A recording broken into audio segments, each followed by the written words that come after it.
Good morning बच्चों। क्या हाल चाल?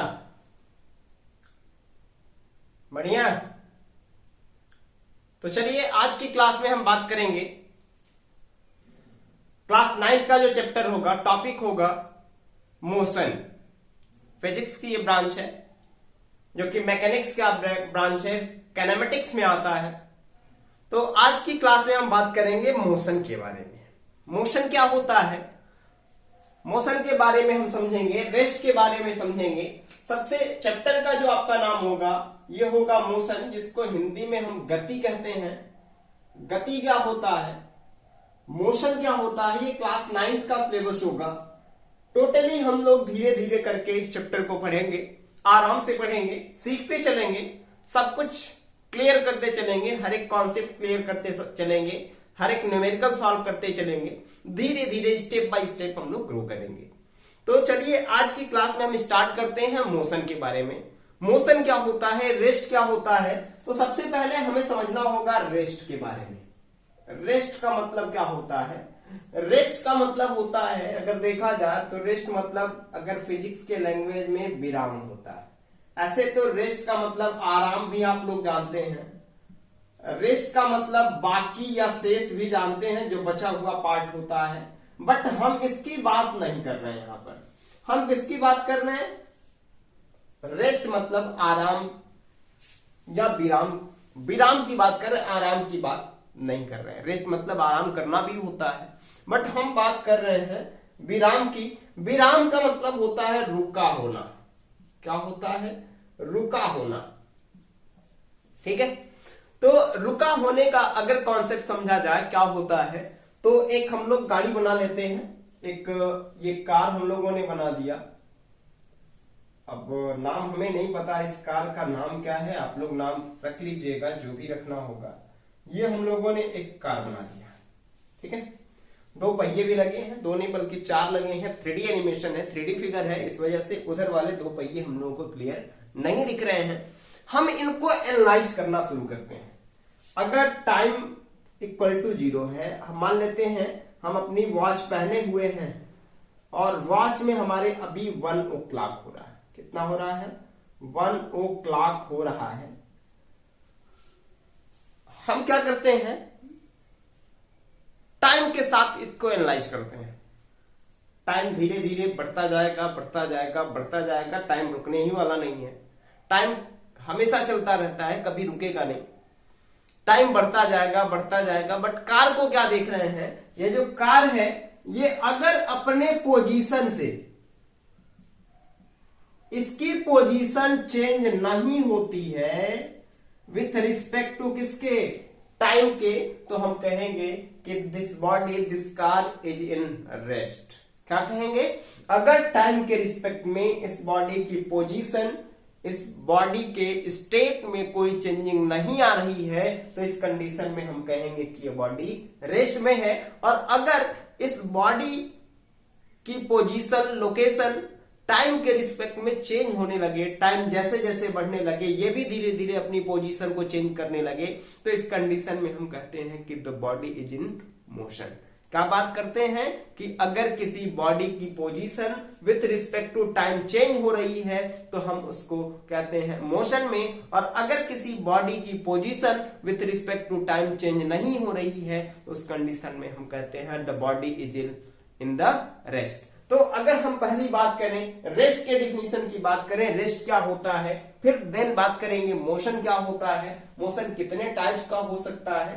तो पहला टॉपिक जो हमारा होगा मोशन में, पहला जो हेडिंग होगा हम लोगों का वो होगा रेस्ट का।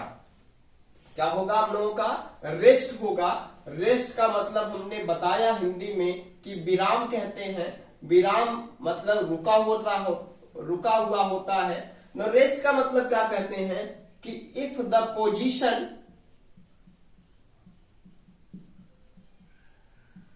Of the body does not change with respect to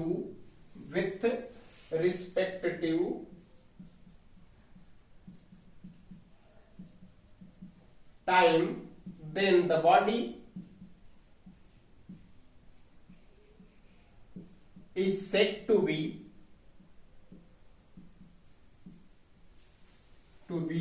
in rest. क्या कही जाएगी? हमने क्या कहा कि अगर किसी बॉडी की पोजीशन टाइम के साथ चेंज नहीं हो रही है तो उस कंडीशन में बॉडी रेस्ट में कही जाएगी. बात क्लियर है? जैसे एक ब्लॉक को ले लेते हैं, इसकी पोजीशन जो है x = 5 मीटर पर है. इसकी पोजीशन क्या है?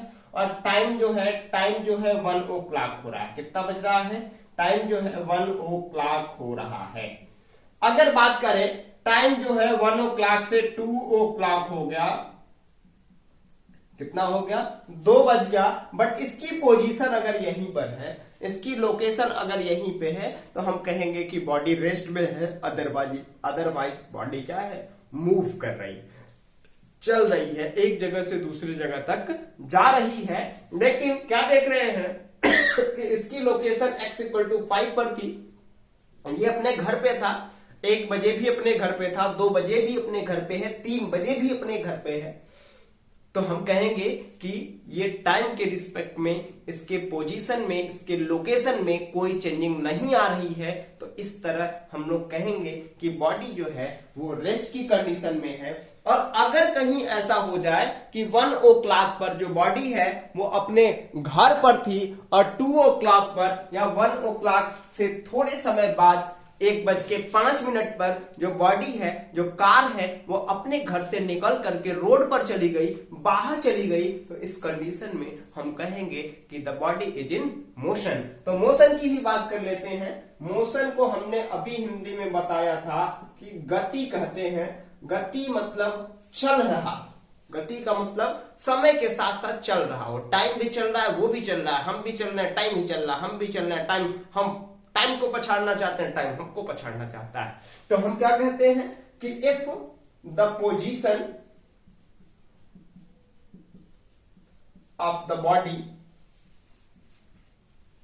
Change with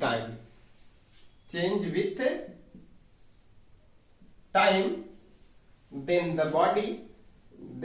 the body is said to be in motion. बात क्लियर है? अगर यहां पे एक बॉडी थी 1 बजे, कितने बजे थी? 1 बजे, और 1:05 पर इस बॉडी की लोकेशन जो है यहां से डिस्प्लेस होकर के यहां हो जाती है. फिर 1:20 पर इस बॉडी की पोजीशन यहां से बदल करके यहां हो जाती है. तो क्या देख रहे हैं कि ये पहले यहां पर था, कुछ समय बाद यहां पे पहुंच गया, कुछ समय बाद यहां पे पहुंच गया. तो इस तरह से हम कहेंगे कि ये जो बॉडी है, ये जो ऑब्जेक्ट है, ये जो पर्सन है या कार है, जो कुछ भी है, ये जो है वो मोशन में है. अगर 1 बजे भी यहां है और 2 बजे भी यहां रहता, 3 बजे भी यहां रहता, 4 बजे भी यहां रहता, तो हम इसको भी कह देते रेस्ट में है. और अगर इसकी टाइम के रिस्पेक्ट में, टाइम के साथ साथ ये चल रहा है, टाइम जैसे जैसे बढ़ रहा है, ये भी आगे आगे बढ़ रहा है, तो इस कंडीशन में हम कहेंगे कि बॉडी जो है वो मोशन में है. बात क्लियर है बेटा? अब समझते हैं. मोशन में हमने कहा कि अगर किसी ऑब्जेक्ट की पोजीशन समय के साथ साथ बदल रही हो तो बॉडी मोशन में कही जाएगी. मोशन क्या है, मूवमेंट क्या है, बात एक ही है, बट जनरली हम लोग मोशन की ही बात कर रहे हैं. चैप्टर भी हमारा मोशन है, इस वजह से हम इसको जनरली केवल और केवल मोशन के नाम से ही जानेंगे. बात क्लियर है? चलिए अब समझते हैं मोशन क्या होता है. मोशन तो हम लोगों ने समझ ही लिया मोशन क्या होता है. कितने टाइप्स होते हैं मोशन की, इसकी भी बात कर लेते हैं. मोशन के टाइप्स की बात कर लेते हैं कि आखिर मोशन कितने टाइप्स के होते हैं. यानी कि हम बात कर रहे हैं टाइप्स ऑफ मोशन की. टाइप्स ऑफ मोशन यानी गति के प्रकार. गति के प्रकार. अगर 9th क्लास के बेस पर बात करें, 9th क्लास के सिलेबस के अकॉर्डिंग बात करें, तो मोशन जो होगा 2 टाइप का होगा. मोशन जो होगा कितने टाइप का होगा? 2 टाइप का होगा. पहला कौन सा होगा? There are 2 types of motion. कितने टाइप का होगा बेटा? दो टाइप का मोशन होगा। पहला होगा यूनिफॉर्म मोशन, यूनिफॉर्म मोशन, और दूसरा जो होगा वो होगा non uniform motion, non uniform motion, है ना। इसको हम लोग हिंदी में एक समान गति कहते हैं, एक समान गति, और इसको कहते हैं असमान गति। तो क्या कहेंगे कि अगर किसी बॉडी की पोजीशन सेम टाइम इंटरवल में सेम चेंज हो, यानी कि 1 मिनट में अगर वो 2 मीटर चल रहा है तो दूसरे 1 मिनट में भी वो 2 मीटर ही चलना चाहिए, नेक्स्ट 1 मिनट में भी 2 मीटर ही चलना चाहिए, नेक्स्ट 1 मिनट में 2 मीटर ही चलना चाहिए। यानी कि जितने समय अंतराल में वो जितनी ज्यादा कम बराबर दूरी अगर तय करता है तो हम कहेंगे कि यूनिफॉर्म में है। और अगर नॉन यूनिफॉर्म की बात करते हैं तो नॉन यूनिफॉर्म में समय इंटरवल सेम होगा, बट उसके डिस्टेंस ट्रेवल करने की जो टेंडेंसी होगी, पावर होगी, वो अलग हो जाएगा। कभी कम चल जाएगा, कभी ज्यादा, कभी कम, कभी ज्यादा, कभी कम। जब भी ज्यादा चल जाएगा तो हम बात करेंगे उसको नॉन यूनिफॉर्म मोशन में। तो क्या कहेंगे? If the position of a body changes equally in equal interval of time, in equal interval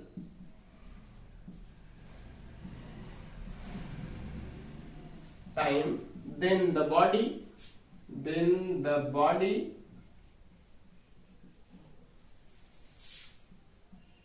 is said to be in uniform motion।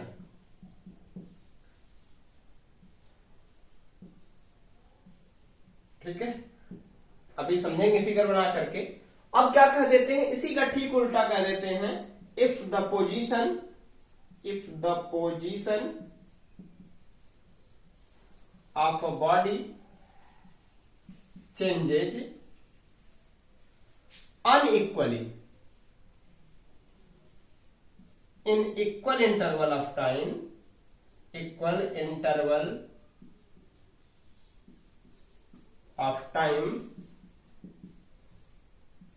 then the body is said to be in non-uniform motion। बात clear है बेटा? बात करते हैं, figure बना के समझ लेते हैं इसको क्या होता है। अगर हम बात कर रहे हैं यहां पर नॉन यूनिफॉर्म की, या पहले यूनिफॉर्म की बात करेंगे कि यूनिफॉर्म क्या होता है। तो यूनिफॉर्म में अगर बात करते हैं, जैसे समझ लेते हैं, ये एक हो गया नंबर लाइन, यहां से कोई बॉडी 0 समय पे चलना स्टार्ट करती है, 0 टाइम इंटरवल पर। ये 2 हो गया, ये 4 हो गया, ये 6 हो गया, ये 8 हो गया, ये 10 हो गया।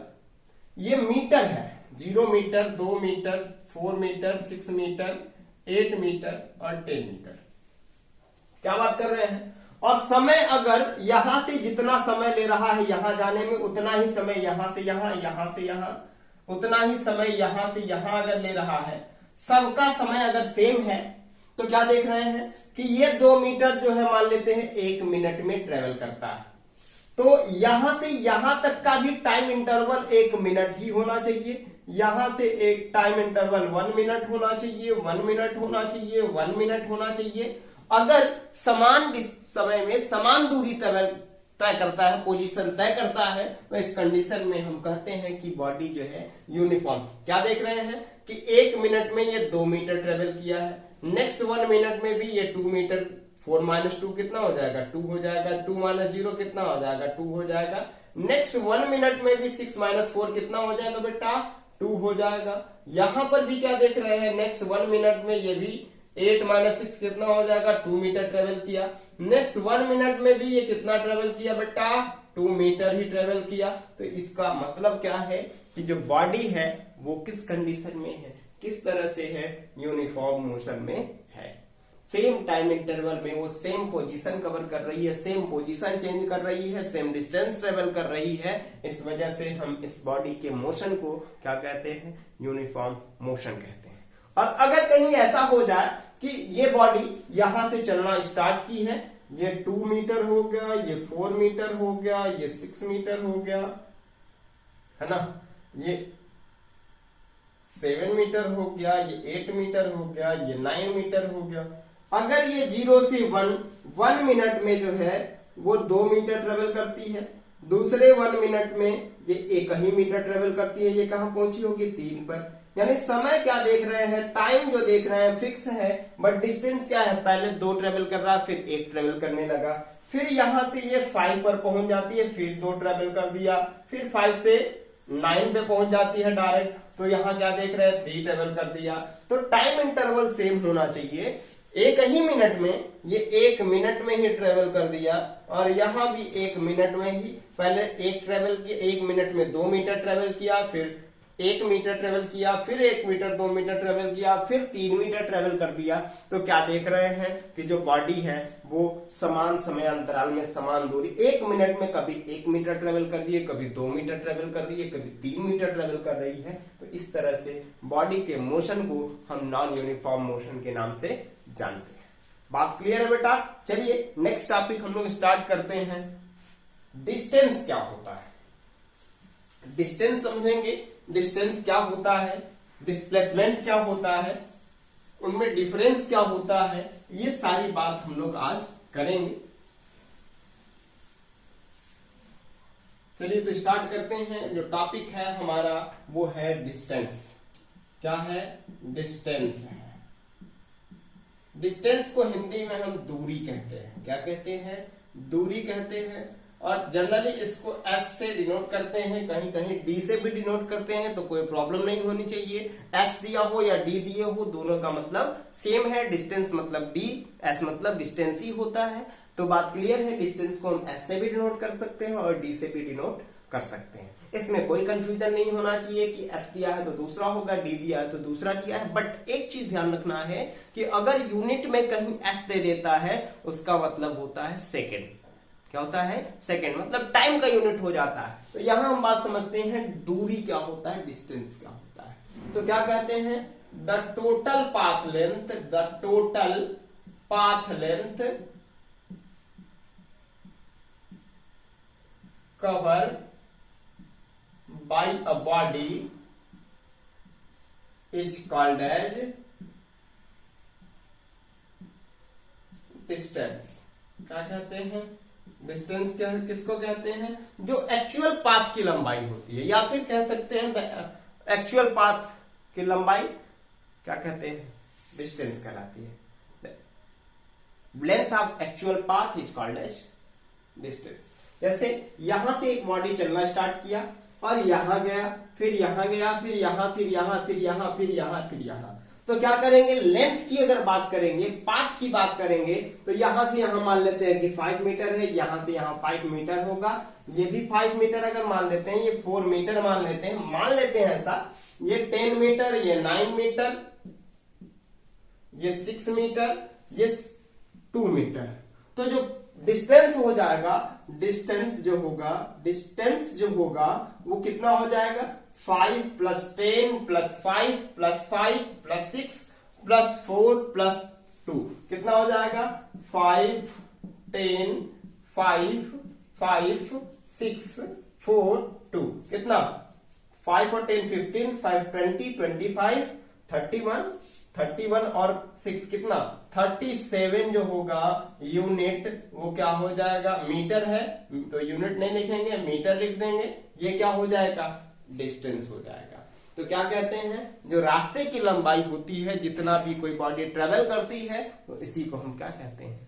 पाथ लेंथ कहते हैं, और उसी को हम डिस्टेंस के नाम के से जानते हैं। अगर इसकी बात करें तो यह एक स्केलर क्वांटिटी है। किस तरह की क्वांटिटी है?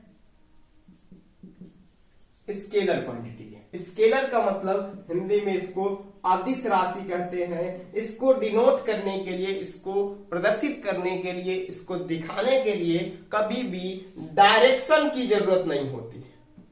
क्या नहीं होती? डायरेक्शन की जरूरत नहीं होती। इसको दिखाने के लिए केवल मैग्नीट्यूड की जरूरत होती है। किसकी जरूरत होती है? मैग्नीट्यूड की जरूरत होती है। कभी भी इसको डिनोट करने के लिए, कभी भी इसको बताने के लिए डायरेक्शन की जरूरत नहीं होती। तो इस तरह की क्वांटिटी को हम क्या कहते हैं? स्केलर क्वांटिटी कहते हैं। वेक्टर क्वांटिटी किसको कहेंगे? जिसमें डायरेक्शन भी होगा, साथ ही साथ मैग्नीट्यूड भी होगा। तो उस तरह की क्वांटिटी को हम लोग क्या कहते हैं? क्या कहते हैं? नहीं पता है। उस तरह की क्वांटिटी को हम वेक्टर क्वांटिटी कहते हैं। तो डिस्टेंस का मतलब आप लोगों को क्लियर है कि डिस्टेंस होता क्या है। डिस्टेंस में हमने कहा कि जितने भी हम जितना भी हम चलते हैं उस एक्चुअल पाथ की लंबाई को ही क्या कहते हैं? डिस्टेंस कहते हैं। तो चलिए समझते हैं डिस्प्लेसमेंट क्या होता है।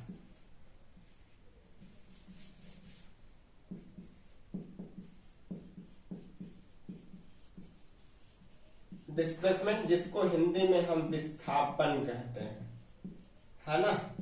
जैसे मान लेते हैं ये एक फील्ड है। क्या है? फील्ड है। फील्ड मतलब खेत है। क्या है? खेत है। और इसमें किसी पर्सन को यहां से यहां पर जाना है। ठीक है, यहां से यहां पर इसको जाना है।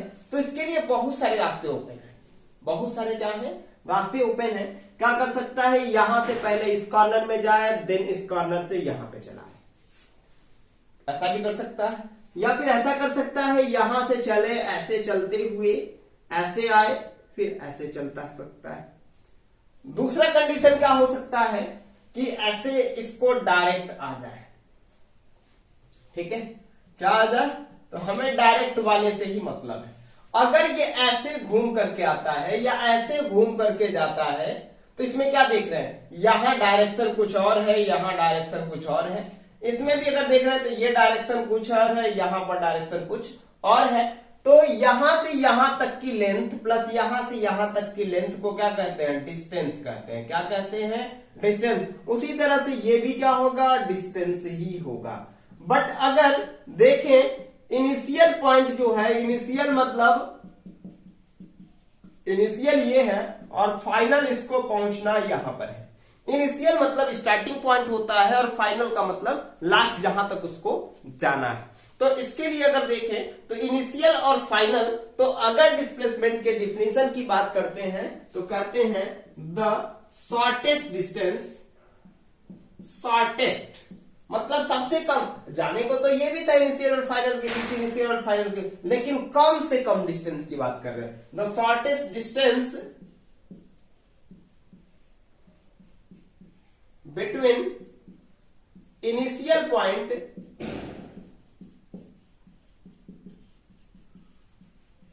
And final point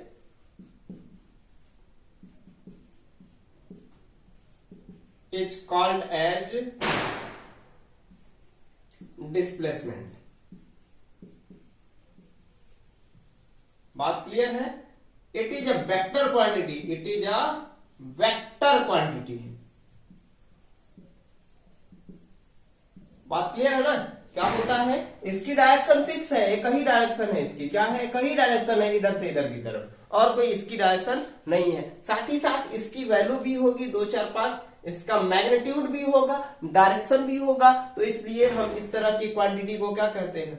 vector quantity कहते हैं। डिस्प्लेसमेंट का कॉन्सेप्ट था कि the shortest distance between final point and initial point is called as displacement, where the distance is the total path length covered by a body is called as distance. पटाखे छूट रहे हैं, दिवाली का मौसम है, तो बीच बीच में आपके कानों में आवाजें गूंज रही होंगी, इसके लिए सॉरी। तो फिर से स्टार्ट करते हैं हम लोग। डिस्प्लेसमेंट और डिस्टेंस में डिफरेंस क्या है? डिस्टेंस को अभी हम लोगों ने कहा था कि क्या होता है? Difference between distance and displacement.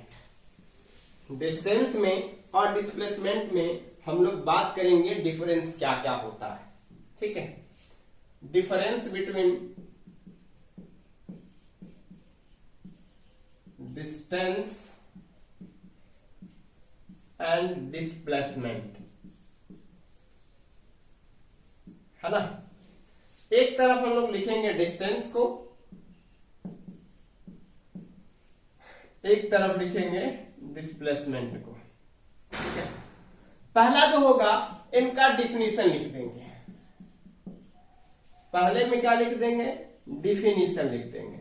मतलब कि इसमें लिखेंगे the actual path length covered by a body is called as distance, where the shortest distance between initial and final point is called as displacement. दूसरे में क्या लिखेंगे, दूसरे में क्या लिखेंगे कि it is a scalar quantity, क्या स्केलर, क्या लिखेंगे, स्केलर क्वांटिटी। और इसमें क्या लिखेंगे, it is a vector quantity, it is a vector quantity. किस तरह की क्वांटिटी होती है, वेक्टर क्वांटिटी होती है।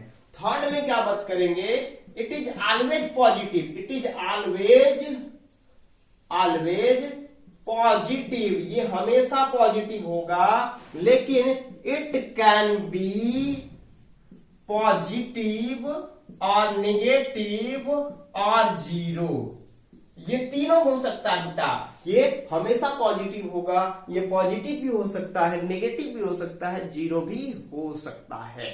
बात क्लियर ना। जीरो कब होगा, जब यहां से घूम करके चला था, घूमते घूमते यहीं पर पहुंचा है। तो क्या देख रहे हैं कि इनिशियल भी इसका यहीं पे होगा और फाइनल भी इसका यहीं पे होगा। तो इनिशियल और फाइनल जब एक ही हो गया तो इनके बीच का डिस्टेंस कितना होगा, डिस्प्लेसमेंट कितना होगा, जीरो ही ना होगा बेटा। कितना होगा, जीरो ही ना होगा। इस वजह से, और अगर कहीं ऐसा चला होता सीधे यहां से यहां पर चला गया होता तो डिस्प्लेसमेंट क्या हो जाता, इसका पॉजिटिव हो जाता, क्या हो जाता, प्लस में हो जाता। और अगर कहीं ऐसा होता, ये अपने यहाँ घर से चला था, ये स्कूल गया था और स्कूल से घर रिटर्न आकर के यहाँ से फिर अपने दोस्त के घर पे नहीं आया था, घर से बाहर अपने दोस्त के पास, तो इतना कहाँ गया, ये माइनस में ना गया, माइनस में गया कि नहीं गया बेटा। तो इस कंडीशन में क्या हो जाएगा, नेगेटिव हो जाएगा। बात क्लियर है। तो आज की वीडियो में हम लोगों ने बात किया कि मोशन क्या होता है, रेस्ट क्या होता है, साथ ही साथ हम लोग मोशन के टाइप्स को समझे, यूनिफॉर्म मोशन समझे, नॉन यूनिफॉर्म मोशन समझे। साथ ही साथ हम लोगों ने बात किया डिस्टेंस क्या होता है, डिस्प्लेसमेंट क्या होता है, और देन हम लोगों ने समझा कि डिस्टेंस और डिस्प्लेसमेंट में डिफरेंस क्या होता है। ये टॉपिक बहुत ही मजेदार टॉपिक्स हैं। नेक्स्ट क्लास में हम बात करेंगे, नेक्स्ट वीडियो में हम लोग बात करेंगे स्पीड क्या होता है, वेलोसिटी क्या होता है। साथ ही साथ उसके बाद हम लोग बात करेंगे स्पीड के कितने टाइप्स होते हैं और साथ ही साथ वेलोसिटी के कितने टाइप्स होते हैं। बुक आप पढ़ते रहिए, जनरली आप लखमीर सिंह यानी एस चंद पब्लिकेशन को प्रीफर करिए, बहुत ही अच्छी बुक है। तो तब तक के लिए हम लेते हैं आपसे विदा, धन्यवाद। लाइक करते रहिए, लाइक करिए, सब्सक्राइब करिए और वीडियो को शेयर करना मत भूलिए। धन्यवाद।